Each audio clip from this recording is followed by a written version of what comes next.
অকারে অজগরটি আসে তেড়ে,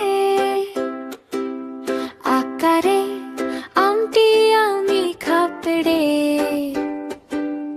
ইতে ইঁদুর ছানা ভয়ে মরে, ইতে ইগল পাখি পাছে ধরে। উতে উঠ চলেছে মুখটি তুলে, উতে উটি আছে গাছে ঝুলে।